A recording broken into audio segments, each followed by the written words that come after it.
लियो का प्रोमो आया, बहुत बैडास था, लेकिन लोकेश कनगराज है उनकी टीम की तरफ से इस बात का कोई भी कंफर्मेशन नहीं आया कि ये मूवी उनका जो सिनेमैटिक यूनिवर्स है, मतलब लोकी सिनेमैटिक यूनिवर्स, उससे कनेक्टेड होगी या फिर नहीं होगी। लेकिन भाई ने ईस्टर एग्स और कनेक्शंस ढूंढ लिए हैं, क्योंकि उड़ते कबूतर की नाक के बाल भी गिन लेते हैं अपन। एक्सपर्ट है। तो सबसे पहले अगर आप लियो ब्लडी स्वीट के प्रोमो को देखना स्टार्ट करते हो और इसी के साथ विक्रम का जो टीजर आया था, सबसे पहला टीजर आया था, उसको देखते हो, तो दोनों की ओपनिंग्स काफी हद तक सिमिलर है। मतलब दोनों के ओपनिंग शॉट एक ड्रोन शॉट है जिसमें आप एक वुडन कॉटेज को देखते हो और इन दोनों के ही मेन कैरेक्टर्स कुछ कुक कर रहे हैं। विक्रम के केस में कमल हसन चावल पका रहे हैं एक दावत के लिए, वहीं पर लियो के केस में थलापति विजय एक चॉकलेटियर है, तो वो चॉकलेट मेकिंग का पूरा प्रोसेस दिखाते हैं। लेकिन बस यहीं पर इन दोनों की सिमिलैरिटीज खत्म। और भाई साहब लोकेश कनगराज ने लियो के इतने छोटे से प्रोमो में क्या गजब की स्टोरी टेलिंग करी है। मतलब अगर आप ध्यान से देखना शुरू करते हो और ऑब्जर्व करते हो तो इतने प्यारे प्यारे कनेक्शंस और ईस्टर एग्स ड्रॉप करे हुए हैं कि आपको सब कुछ समझ में आता है। तो थलापति विजय के कैरेक्टर लियो को हम एक चॉकलेटियर के अवतार में देखते हैं, जो चॉकलेट बनाने के प्रोसेस को एक बहुत ही सोफिस्टिकेटेड वे में शुरू करता है। इनके आसपास ककाओ बीन्स पड़ी हुई हैं, जो चॉकलेट बनाने का एक बहुत ही इंपॉर्टेंट प्रोसेस है और इनकी बेकरी बहुत ही साफ सुथरी सी लगती है। लेकिन जैसे जैसे प्रोसेस आगे बढ़ना शुरू करता है तो इनका प्रोसेस भी मेसी होता जाता है और आगे जाकर हमको पता लगता है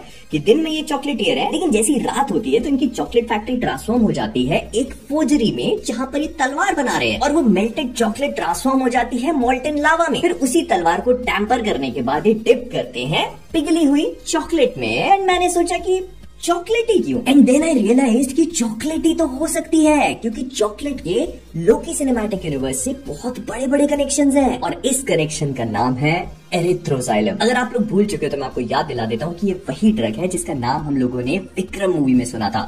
एक प्रीकर्सर होता है, मतलब वो ड्रग बनाने के लिए एरिथ्रोजाइलम का इस्तेमाल किया जाता है और ये बहुत ही क्लोजली डिराइव होता है चॉकलेट से, और ये विक्रम मूवी का एक बहुत ही इंपॉर्टेंट प्लॉट पॉइंट था। अब मजे की बात यह है कि इस प्रोमो में एक शॉट था जिसमें थलापति विजय कोकोबीन को लेकर ऐसे करते हैं और लोगों ने उसे देखकर समझ लिया कि यही एरिथ्रोजाइलम है। तो ऐसा नहीं है, एक्चुअली मैं इस कंसेप्ट को क्लियर कर देना चाहता हूँ। बेसिकली एरिथ्रोजाइलम एक कंप्लीटली डिफरेंट प्लांट से ऑब्टेन होता है, वेरास कोको बीन्स या ककाओ जो भी बोलना चाहो ये एक दूसरे प्लांट से ऑब्टेन होता है। तो ये दोनों चीजें पूरी तरह से सेपरेट है, इनको एक साथ इंटरमिक्स नहीं किया जा सकता।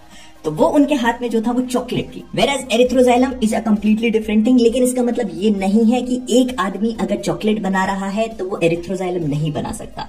दोनों बहुत ही कॉम्प्लेक्स एंड सोफिस्टिकेटेड प्रोसेस है, बट अगर एक आदमी चॉकलेट बनाने जैसा कॉम्प्लिकेटेड और सोफिस्टिकेटेड प्रोसेस कर सकता है तो वो बहुत ही आसानी से एरिथ्रोजाइलम भी बना सकता है। लेकिन फिर इसका मतलब तो ये हो गया कि हमारे थलापति विजय का कैरेक्टर लियो एक्चुअली में नेगेटिव साइड पे चला गया। तो हाँ, क्वाइट पॉसिबल। आई मीन अगर पॉजिटिव साइड पे कार्थी, कमल हसन, फहाद फासिल जैसे एक्टर्स हैं तो फिर हमारे रोलेक्स भाई को भी हैवी हिटर्स की जरूरत पड़ सकती है ना।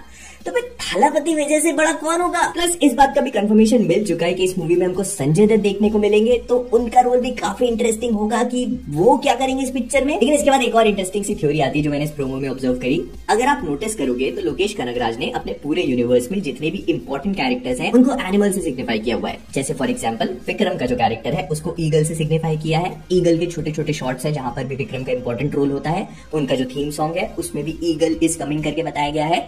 फिर इसके बाद जो रोलेक्स है उसको स्कॉर्पियन करके बताया गया है। स्कॉर्पियन का टैटू होता है, स्कॉर्पियन के मार्क्स होते हैं उसकी बोरियों पे, और हालांकि लियो का नाम शेर का है, लेकिन हमने पूरे के पूरे प्रोमो में लियो और थलापति विजय के आसपास सांप को देखा है। तो आई एम थिंकिंग कि हालांकि नाम शेर का है लेकिन लियो का जो साइन होगा वो स्नेक का हो सकता है। बट मेरा पॉइंट ये नहीं है, मेरा पॉइंट ये है कि ये जो गाड़ियां हम लोग देखते हैं ऑल्दो ऐसा लगता है कि गुंडों की हैं, क्योंकि पूरा का पूरा प्रेमाइस इस तरह से सेटअप किया गया है कि एक इंसान है जो जनरली गुड गाय होता है, तो वो अपनी तलवार या वेपन को रेडी कर रहा है और जब तक प्रोमो खत्म होता है तो उसका वेपन तैयार हो जाता है, बैड गाइज उसके डोर स्टेप पे आ चुके होते हैं एंड वो उनको मार देगा। लेकिन अगर आप इस प्रोमो को थोड़ा भी ध्यान से देखते हो, जब ये गाड़ियां जा रही होती हैं तो इनके ऊपर से ईगल निकलता है एंड हम सबको पता है कि ईगल एक्चुअली में विक्रम का सिंबल है। तो हो सकता है कि टीम एक्चुअली में रोलेक्स की ना होकर के विक्रम की टीम हो, मतलब ये लोग विक्रम के लोग हैं, मतलब these are actually the good guys. और मैंने पहले भी बताया कि थलापति विजय का कैरेक्टर एक्चुअली में एरिथ्रोजाइलम प्रोड्यूस कर रहा है, तो हो सकता है कि he is actually the bad guy. मतलब ये पूरा का पूरा सीन जो हम एक्चुअली सिनेमा में देखते हैं वो उसके ऊपर एक बहुत बड़ा ट्विस्ट है कि बैड गाइज गुड गाय को मारने नहीं बल्कि गुड गाइज बैड गाय को मारने आ रहे हैं। तो एक बार सोच के देखो कि अगर हमको थिएटर में पूरा का पूरा सीन ऐसे की ऐसे दिखाया दिखाया जाता है तो कितना बड़ा ट्विस्ट हो जाएगा कि हम लोग थिएटर में बैठे थलापति विजय के कैरेक्टर को चीयर कर रहे हैं और हमको बाद में पता चलता है कि वो विलन निकला। भाई क्या ट्विस्ट होगा।